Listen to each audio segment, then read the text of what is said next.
तो शनि, केतु और चंद्र कंजक्शन को हम लगातार विचार कर रहे हैं आपके तुला लगन वाले जातकों के लिए। तो तुला लगन वालों के लिए अभी चर्चा करेंगे फोर्थ हाउस के लिए। फोर्थ हाउस में जहाँ पर शनि अपने ही घर में स्थित होंगे और जहाँ पर केतु और चंद्रमा इनके साथ स्थित होंगे। देखिए शनि वैसे तो मकर राशि का शनि हो या कुंभ राशि का शनि हो, बहुत ज़्यादा डिफरेंस है दोनों में। शनि जो मकर का होता है वहाँ वो ज़्यादा मेहनत मांगता है आपसे, ज़्यादा हार्डवर्क मांगता है, या वहाँ पे वो आपको बहुत ज़्यादा स्ट्रिक्ट होने, बहुत ज़्यादा सीरियस होने को दिखाता है। ऐसा ही यहाँ होने वाला है। देखिए फोर्थ हाउस में शनि है, वैसे कारक ग्रह है आपके लिए, लेकिन शनि अगर वक्री हो जाएंगे उस स्थिति में, क्योंकि वो केतु के साथ उन्हीं की डायरेक्शन में मूव भी होंगे, तो आपके थर्ड हाउस की तरफ फिर वो जाएंगे। फिर आपको डिपेंड करेगा कि शनि या केतु में से कौन कितना क्लोज है थर्ड हाउस के। फिर कुछ हद तक थर्ड हाउस पर भी इनका प्रभाव दिखेगा आपको। लेकिन अगर आपका शनि वक्री ना हो, सामान्य स्थिति में हो, तो वो आपको बहुत ज़्यादा मेहनत करवाने वाले। हाँ, अगर शनि वक्री हो जाते हैं उस केस में आप थोड़ा मेहनत करने से डिटेच हो सकते हैं। अपना हार्ड वर्क करना पसंद नहीं करेंगे और आप आध्यात्म की तरफ चले जाएँगे, या अपने आप को कहीं न कहीं खोजने की कोशिश करेंगे। अपना जो पास्ट कर्माज है उसको निभाने के साथ-साथ आप मोक्ष की तरफ आगे बढ़ने की कोशिश करेंगे। तो देखिए शनि और इनका ये कंजक्शन 4th हाउस में होना बहुत ही ज़्यादा कहीं न कहीं भावनात्मक रूप से आपको कमज़ोर कर सकता है। आपको डिप्रेशन में डाल सकता है, एंग्ज़ायटी इश्यूज़ क्रिएट कर सकता है, या बहुत ही ज़्यादा अकेलापन-सा स्थिति दे सकता है। इस प्रकार से जातक हालाँकि परिवार में रहते हुए भी वो अपनी माता से काफ़ी ज़्यादा डिटैच सा रहेगा। पारिवारिक रूप से उसके अंदर बहुत ज़्यादा अलगाव जैसी भावनाएँ डेवलप हो जाएँगी। भावनात्मक रूप से बहुत ज़्यादा अशांति या एंग्ज़ायटी जैसी स्थिति उसमें डेवलप होगी। साथ ही साथ माता के स्वास्थ्य के लिए ये कंजक्शन बहुत ज़्यादा प्रॉब्लमैटिक हो सकता है। यहाँ पे देखा जाए तो अब चंद्रमा अपने से बिल्कुल ऑपोजिट हैं और वो अपने से सप्तम में आए हैं। यहाँ वो शनि और केतु दोनों से ही प्रभावित होंगे, क्योंकि जो चंद्रमा है काफ़ी ज़्यादा सॉफ्ट हैं और किसी भी दूसरे ग्रह से भी वो काफ़ी तेज़ी से प्रभावित होने वाले हैं। इसी तरीके से शनि हालाँकि अपने घर में तो हैं, लेकिन शनि पंचम के भी स्वामी हैं। तो अब आपको देखना होगा कि पंचम भाव में फिर क्या कोई ग्रह बैठा है आपके चार्ट में, या पंचम भाव पर किसी भी ग्रह का दृष्टि है या नहीं।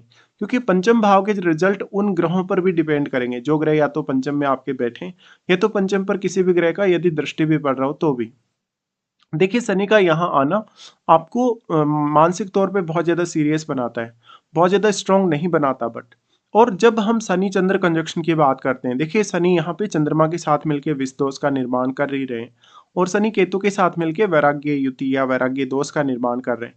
बट वैराग्य युति का जो प्रभाव है, अगर शनि वक्री हो जाएंगे उस केस में वो सबसे ज़्यादा बढ़ जाएगा। बट जो केतु और चंद्र का कंजक्शन है, तो वो ग्रहण दोष भी यहाँ डेवलप हो रहा है इन दोनों के होने से। अब अगर हम इनमें से दोनों कंजक्शन को अलग-अलग करके देखें, अगर जैसे अगर शनि चंद्र कंजक्शन है, या जैसे केतु और चंद्र का कंजक्शन है, तो शनि चंद्र कंजक्शन में ऐसा होता है कि जातक सोचता है, काफ़ी लंबे समय तक वो विचार करता रहता है, और फाइनल डिसीजन तक पहुँचते-पहुँचते उसको काफ़ी ज़्यादा देरी हो जाती है, वो काफ़ी ज़्यादा लेट हो जाता है, और कभी-कभी वो बहुत ही देरी से डिसीजन लेता है, या उसके कार्यों में व्यवधान आ जाता है, उसका कोई भी कार्य अच्छे से पूरा नहीं हो पाता, या जातक कहीं न कहीं अपने कार्यों से कहीं न कहीं अलगाव-सा उसके मन में उत्पन्न हो जाता है, तो वो अपने कार्यों से डिटैच हो जाता है। बट शनि चंद्र कंजक्शन में वो काफ़ी सीरियस होगा, अपनी पूरी एफर्ट वो लगाएगा, मेहनत भी पूरी वो करेगा। बट जब केतु चंद्र कंजक्शन की बात आती है, तो यहाँ पर क्योंकि अब चंद्रमा की क्वालिटी हो चाहे शनि की क्वालिटी हो, दोनों को ही केतु अपने में समाहित कर ले रहे हैं। इसलिए जातक इमोशनली, मेंटली, या भावनात्मक रूप से वो अपने आप से स्वयं से डिटैच हो जाएगा।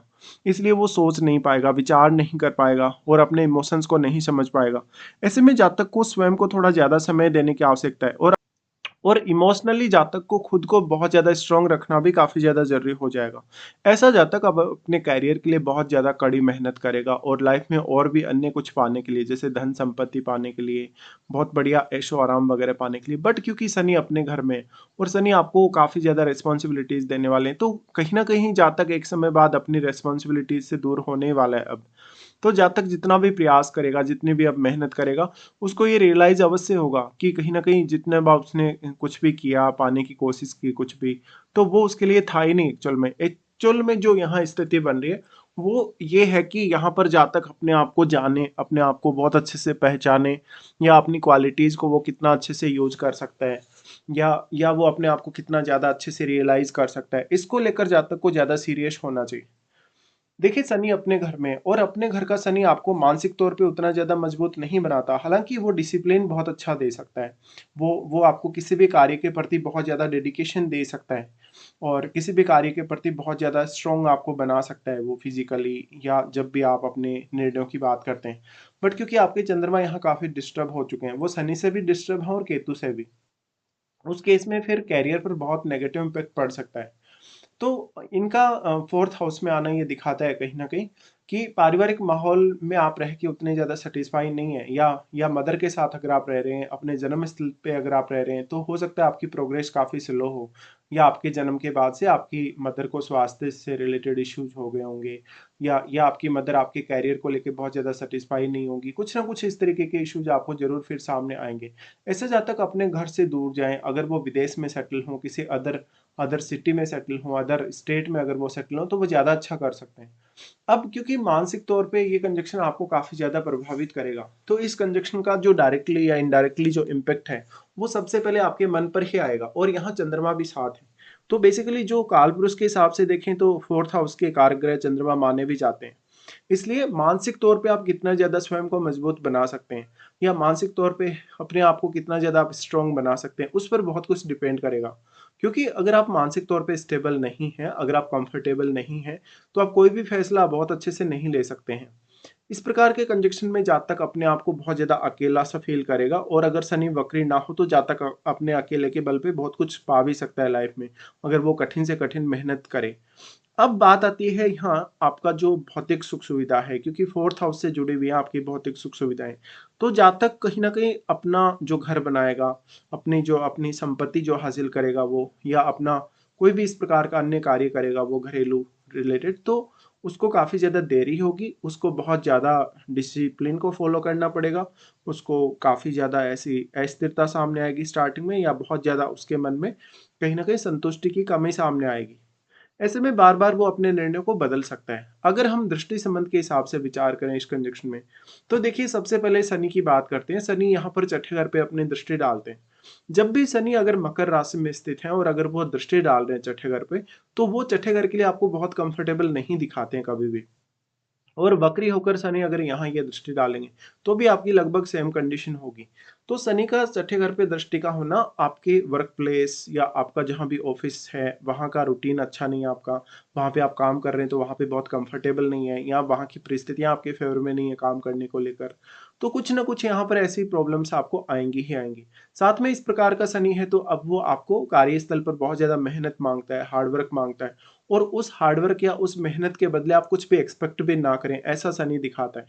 साथ में अब आपके जो बॉस होंगे, कलीग वगैरह होंगे आपके, वो आपका बहुत ज़्यादा फ़ायदा उठा सकते हैं, या आपको बहुत ज़्यादा ज़िम्मेदारियाँ दे सकते हैं। इवन जो ज़िम्मेदारी आपके बॉस की होनी चाहिए थी, आपके कलीग वगैरह की होनी चाहिए थी, वो ज़िम्मेदारियाँ आपके ऊपर आ जाती हैं इस स्थिति में।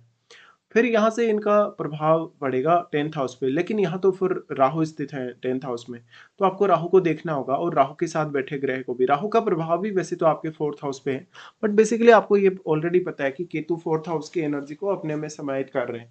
इसलिए राहु का जो प्रभाव है वो भी कहीं न कहीं केतु अपने में समाहित करेंगे, लेकिन राहु और केतु के बीच में एक फिक्स एंगल बना है 180 डिग्री का, इसलिए राहु उतना अधिक प्रभाव यहाँ 4th हाउस पे नहीं डाल पाएँगे। हालाँकि आपको 10th हाउस के राहु हैं, तो राहु भी उतना ज़्यादा स्टेबल नहीं बनाएँगे। जब राहु के जो डिस्पोज़िटर हैं चंद्रमा, वो जब इतने पीड़ित हो चुके हैं, जब वो 4th हाउस में आ चुके हैं, तो यहाँ पर आप राहु से भी कुछ बहुत ज़्यादा बड़ा कुछ एक्सपेक्ट नहीं कर सकते हो। बट फिर भी राहु के साथ बैठा ग्रह यहाँ ज़्यादा पावरफुल है। राहु के साथ बैठा ग्रह राहु की वजह से काफ़ी मल्टीप्लाई हुआ है, या आपका 10th हाउस भी काफ़ी मल्टीप्लाई हुआ है।